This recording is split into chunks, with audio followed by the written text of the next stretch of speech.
kitab ini tidak diperkenankan untuk dipakai kecuali orang yang langsung talaki, dapat ijazah dan ngaji kepada ahlinya. Karena wifik ini kalau nggak jalur wali Allah pasti wali setan. Walaupun kitabnya ditulis waliullah. Al-Buni kan waliullah.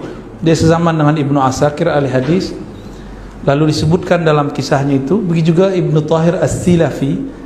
Beliau ini ditanya oleh Ibnu Tahir As-Silafi dan teman-teman ahli hadis, Al-Buni, Anda ini kok ngomong yang aneh-aneh?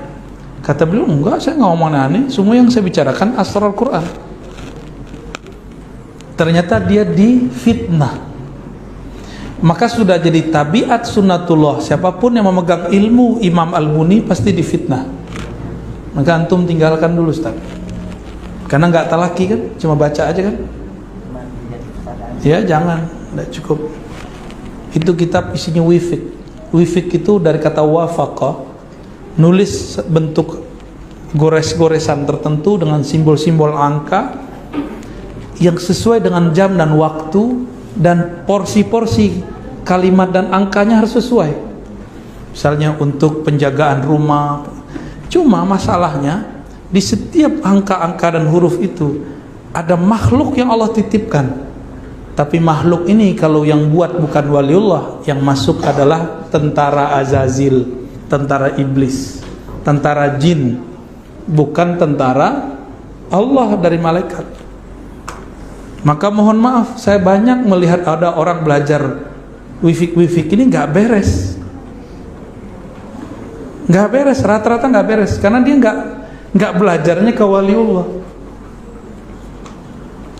Terus lewat kitab yang diterbitkan tuh banyak salahnya. Karena itu salah satu huruf itu repot nanti kesananya. Mesin salah satu baut gimana? Hancur nggak? Hancur, Pak. Salah sekian mili rusak dia.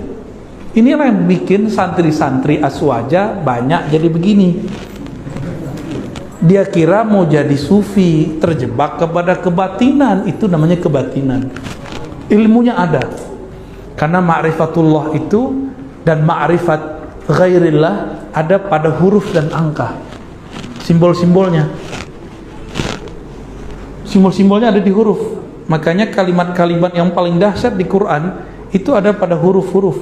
Bismillah ada pada huruf ba, ada pada titik. Al-Buninya nggak ada masalah. Cuma kalau ada orang nggak punya sanad nyambung kepada beliau, dikhawatirkan nggak ini. Cuma dapat ijazah am, nggak usah ngamalin. Ijazah umum nggak usah. Dia harus bab per bab dia ngaji kepada gurunya. Dulu di Mekah ada namanya Syekh Mukhtar Al-Tarid, kemudian Syekh Muhammad Ahyad, ya, Syekh Abdul Hamid Amin, guru daripada guru-guru kita di Indonesia. Itu orang Indonesia, cuma tinggalnya di Mekah. Ya, mereka inilah yang menjelaskan asrar itu sesuai manhaj kewalian. Tapi banyak sudah enggak ya. Makanya saya pernah berkunjung ke suatu tempat yang belajar kitab itu. Kita lagi sholat ada orang teriak-teriak, Pak. Oh, berarti nggak beres tuh. Mungkin dia ngeliat makhluk aneh-aneh kali. Karena setiap huruf itu ada khadamnya. Khadam ini terbagi dua. Ada khadam langit, ada khadam bumi. Kalau khadam langit malaikat, kalau khadam bumi bentuknya mirip. Maka Bapak kalau ke rumah-rumah makan, kalau yang sensitif tuh tahu, wah ini ada rajah nih ya. Rajah yang bikin wali Allah atau wali setan ketahuan juga, Pak. Jadi raja wifik itu kayak Sandi Marse. Ya, Sandi, dia simbol-simbol. Orang-orang intel bumi nih. Polisi, tentara, itu dia pakai simbol-simbol dulu. Dulu perang dunia kedua, pertama pakai simbol. Sampai hari ini perang langit, perang bumi, perang setan, perang malaikat itu pakai simbol, Pak. Perang wali-wali Allah itu pakai simbol-simbol. Ada hurufnya. Nah, ilmu ini insya Allah nanti akan diberikan kepada Al-Imam Al-Mahdi dan semua pengikutnya. Nanti golongan setan dapat simbol juga, tapi beda simbolnya. Maka hati-hati dengan ilmu simbol. Siapa tahu itu simbol-simbol syaitan. Dengan nggak mungkin ilmu kewalian diobral di YouTube.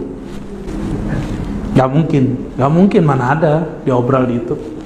Ya, ya terakhir cukup satu lagi ya, atau dari akhwat satu ya, akhwat satu boleh. Ada? Ada di belakang. Boleh. Yang penting saya ngerti. Kalau nggak ngerti saya bilang nggak tahu. Assalamualaikum warahmatullahi wabarakatuh. Assalamualaikum. Mungkin ini Jamnya telat ya? di luar tema ya Pak Ustaz. Telat.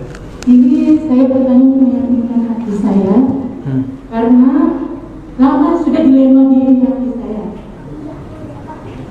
Saya bercerita sedikit.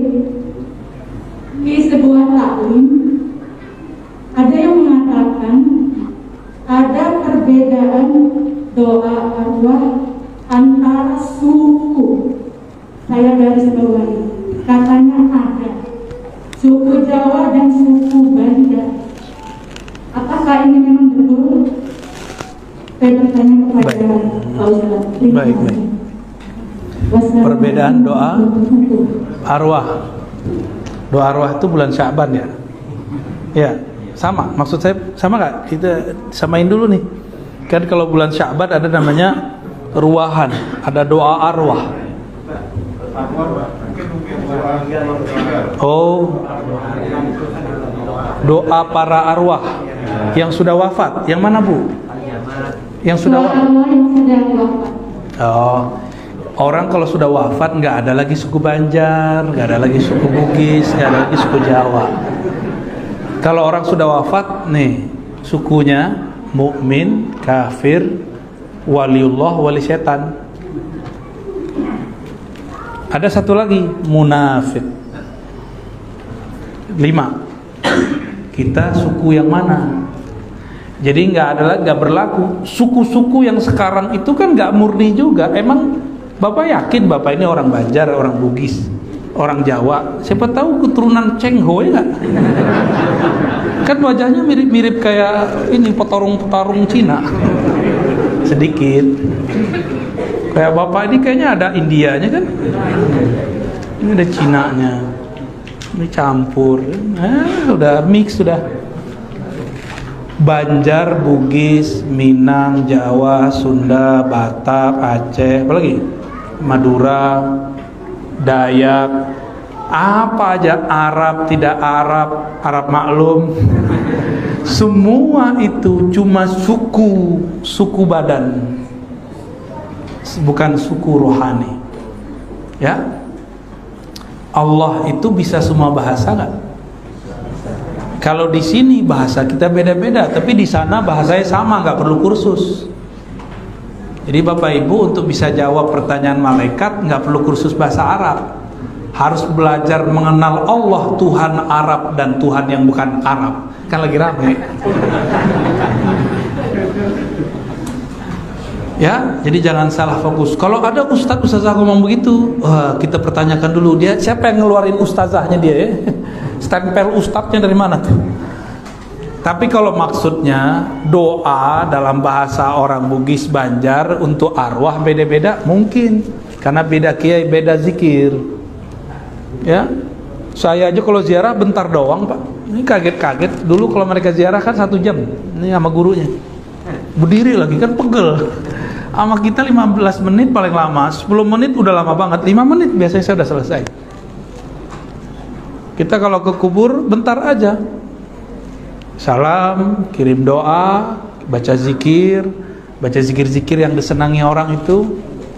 Lalu kita doa, udah selesai, kita pergi. Nah kadang-kadang saya zikir dulu sebentar, kadang-kadang kita bertukar-tukar sandi kolbu ya. Ada Pak sandi-sandi di kubur itu, ada rahasia-rahasia di situ. Nah, jadi jangan mohon maaf ustazah gak boleh rasis bab doa ya. Ya. Baik, kira-kira itu karena kami masih melanjutkan perjalanan. Bapak silakan langsung sholat isya, kami jamak sholatnya ya. Jadi nggak usah salaman, langsung tawajuh kepada Allah ya. Mohon maaf atas segala kekurangan. Semoga Allah sempurnakan kekurangan kita. Assalamualaikum warahmatullahi wabarakatuh.